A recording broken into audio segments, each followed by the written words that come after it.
श्री कृष्णाय नमः। माता सरस्वती ने नमः। सत्संग सागर यूट्यूब चेनल में आप सौનું हार्दिक स्वागत है।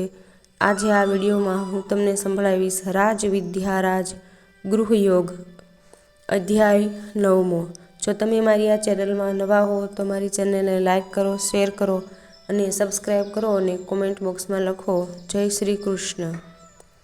श्री भगवान कहे, तू द्वेष रहित होवाथी तने हूँ आ गूढ़માં ગૂઢ અનુભવયુક્ત જ્ઞાન કહીશ, તેને જાણીને તું અકલ્યાણથી મુક્ત થઈશ।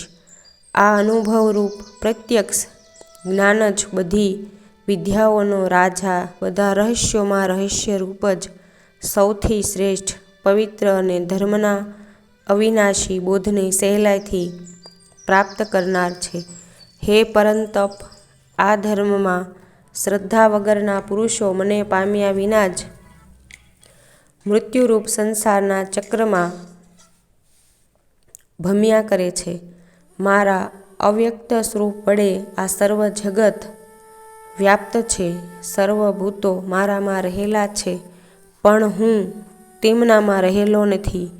વળી બધા ભૂતો મારામાં રહેલા નથી એમ પણ કહેવાય। તું મારા ઈશ્વરપણાના યોગની શક્તિ જો મારો આત્મા ભૂતોને ઉત્પન્ન કરતો હોય અને ધારણ કરતો છતાં ભૂતોમાં રહેલો નથી।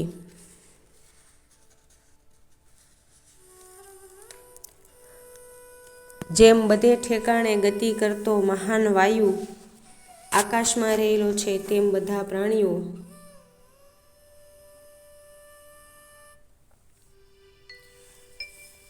સૃષ્ટિના અંતે મારી પ્રકૃતિમાં લય પામે છે, તેમને હું કલ્પના આરંભમાં ફરી ઉત્પન્ન કરું છું।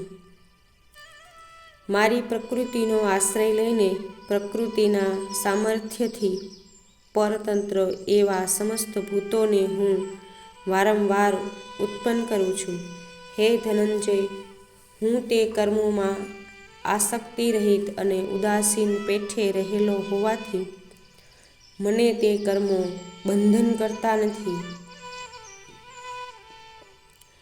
મારી અધ્યક્ષતામાં મારી દૃષ્ટિ નીચે પ્રકૃતિ ચરાચર જગત રચે છે અને હે કૌંતે, જગતનું ચક્ર ફર્યા જ કરે છે। મારા પરમ ભાવને જાણનાર મૂઢ લોકો મનુષ્ય શરીરમાં રહેલા સમસ્ત ભૂતોના ઈશ્વર એવી મારી અવજ્ઞા કરે છે। આવા વ્યર્થ આશાવાળા, વ્યર્થ કર્મ કરનાર, વ્યર્થ જ્ઞાનવાળા, વિપરીત બુદ્ધિના લોકો મારી રાક્ષસી, આસુરી અને મોહ પમાડનારી પ્રકૃતિનો આશ્રય લેનારા હોય છે। હે પાર્થ, મહાત્મા પુરુષો તો દેવી પ્રકૃતિનો આશ્રય લઈને સર્વભૂતોના આદિકારણ અને નાશરહિત મારા અક્ષર સ્વરૂપને જાણીને અનન્ય મનથી નિરંતર મને ભજે છે। તે દ્રઢ નિશ્ચયવાળા ભક્તજનો નિરંતર મારા નામો અને ગુણોનું કીર્તન કરતા તથા મારી પ્રાપ્તિ માટે પ્રયત્ન કરતા, મને વારંવાર નમસ્કાર કરતા સદા મારામાં યુક્ત રહીને મારી ઉપાસના કરે છે। જ્ઞાન યજ્ઞ દ્વારા અભિન્ન ભાવથી પૂજન કરતા મારી ઉપાસના કરે છે અને કેટલાક સ્વરૂપે રહેલા એવા મારી અદૈત રૂપે અથવા દૈત રૂપે અથવા અનેક રૂપે ઉપાસના કરે છે। યજ્ઞનો સંકલ્પ હું છું, યજ્ઞ હું છું, યજ્ઞ દ્વારા પિતૃઓનો આધાર સ્વધા હું છું, યજ્ઞની વનસ્પતિ હું છું, મંત્ર હું છું, ઘી હું છું, અગ્નિ હું છું અને હોમવાની વસ્તુ પણ હું છું।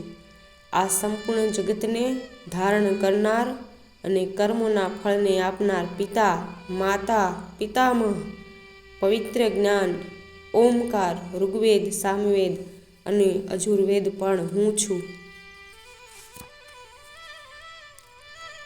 સર્વની ગતિ, સર્વનો ભરણ પોષણ કરનાર, સર્વનો સ્વામી, સર્વનો સાક્ષી, સર્વનો નિવાસ, સર્વનું શરણ, સર્વની ઉત્પત્તિ સ્થિત પ્રલય તેમજ અંતિમ સ્થાન હું છું અને સનાતન કારણ પણ હું છું.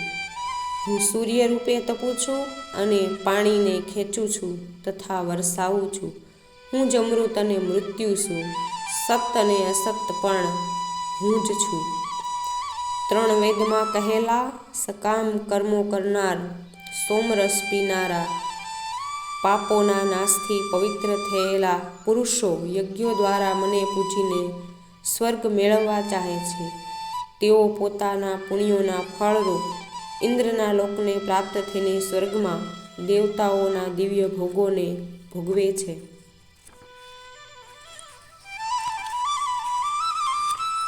તેઓ તે વિશાળ સ્વર્ગલોકને ભોગવીને પુણ્ય ક્ષીણ થતાં મૃત્યુલોકને પ્રાપ્ત થાય છે.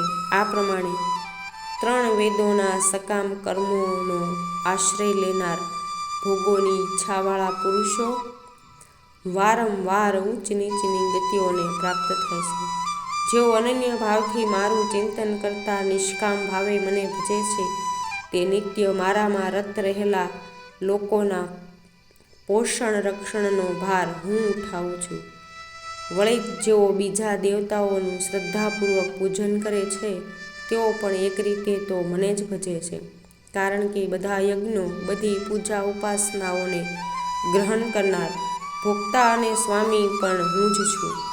પરંતુ તેઓ મારા આ વાસ્તવિક સ્વરૂપને જ જાણવાથી પરમ કલ્યાણથી ભ્રષ્ટ થાય છે. દેવોને પૂજનારા દેવોને પ્રાપ્ત થાય છે, પિતૃઓને પૂજનારા પિતૃઓને પ્રાપ્ત થાય છે, ભૂતોને પૂજનારા ભૂતોને પામે છે અને મને પૂજનારા મને જ પામે છે. જે મને પ્રેમથી પત્ર, પુષ્પ, ફળ, જળ વગેરે અર્પણ કરે છે, તે કર્તવ્ય નિષ્ઠાના ભક્તિપૂર્વક કરેલા અર્પણનું હું સેવન કરું છું. હે અર્જુન, તું જે કરે, જે ખાય, જે જ્ઞાર્થે ભોગ આપે, દાન આપે અને જે તપ કરે તે સર્વ મને અર્પીને કર. આ પ્રમાણે કરી તું શુભ અને અશુભ ફળોવાળા કર્મોના બંધનોથી મુક્ત થઈશ અને આ અર્પણરૂપ યોગ દ્વારા કર્મો કરતા કર્મોથી છૂટીને મને પામીશ. હું સર્વભૂતોમાં સમભાવથી વ્યાપક છું. મારે કોઈ અપ્રિય કે પ્રિય નથી, પરંતુ જે ભક્તો મને પ્રેમથી ભજે છે, તેઓ મારામાં છે અને હું તેઓમાં છું.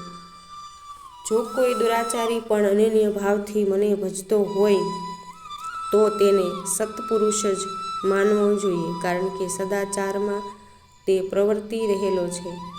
તે થોડા જ વખતમાં ધર્માત્મા થઈ જાય છે અને અવિનાશી શાંતિને પ્રાપ્ત થાય છે. હે કૌંતેય, મારી પ્રતિજ્ઞા છે કે મારો ભક્ત કદી નાશ પામતો નથી. સ્ત્રી, વૈશ્ય, શૂદ્ર તથા ચાંડાલ વગેરે કોઈ પણ પાપી મનુષ્ય હોય, પરંતુ તેઓ પણ મારે શરણે થઈને પરમ ગતિને પ્રાપ્ત થાય છે. તો પછી પુણ્યશાળી જ્ઞાનીઓ, ભક્તો અને તારા જેવા રાજર્ષિઓએ મને પામે તેમાં તો કહેવાનું જ શું છે? તેથી તું આ સુખરહિત અને ક્ષણભંગુર લોકમાં જન્મીને મને ભજ. મારામાં મનવાળો થા, મારો ભક્ત બન, મારું પૂજન કર, મને પ્રણામ કર. આમ મારામાં આત્માને જોડતા મારા પરાયણ થઈને તું મને પ્રાપ્ત થઈશ. ઇતિ શ્રીમદ્ ભગવદ્ ગીતા શુપનિષતુ બ્રહ્મવિદ્યાયામ યોગશાસ્ત્રે શ્રીકૃષ્ણ અર્જુન સંવાદે રાજવિદ્યારાજ ગૃહયોગો નામ 9મો અધ્યાયઃ. શ્રીકૃષ્ણાર્પણમસ્તુ.